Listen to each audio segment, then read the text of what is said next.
Me te torotika hoki o ngā rārangi. Ko te reihi, whātekau mā whā, tēnei te reihi tuatahi o te rangi ngā tāne te kaumaiua tau me raro iho te pakeke, takitahi, rua raurima te kaumita, he whiringa whaiti i te wahanga te takere.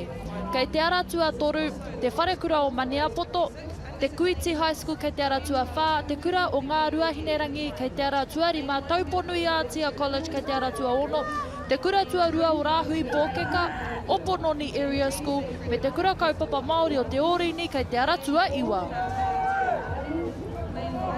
Kua tū te haki whero e te whānau. Kua tū te haki kakāriki i tēnei te reihi whātekau mā whā, ngā tāne te kaumaiwa tau, me raro iho te pakeke. Aratua iwa tērā, honore tōna ingoa.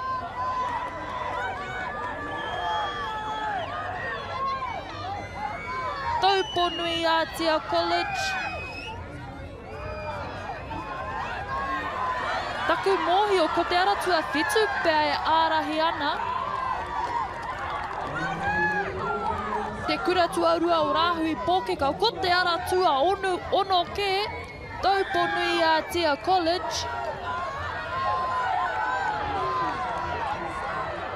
Pakangana i te aratua toru, te whare kura o Maniapoto, mo te tūranga tuarua engari, ka mau te tūranga tuatahi te aratua tua ono, Tauponui Atia College tērā. Hūkere ana, mehe whiringa toa ke.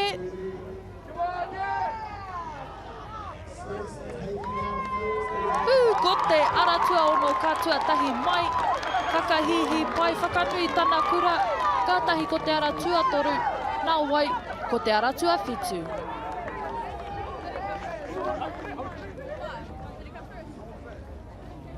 Anei tā tātou whakaihuaka mo te whiringa whaiti, tuatahi o te wahanga te takere, te aratua ono, Tauponui College, Atia College.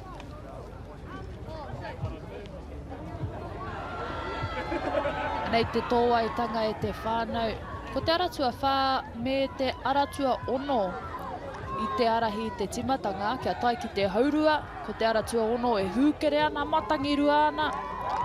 Nā, i mau ki aia tērā whakaihuakatanga mo te roanga o te reihi.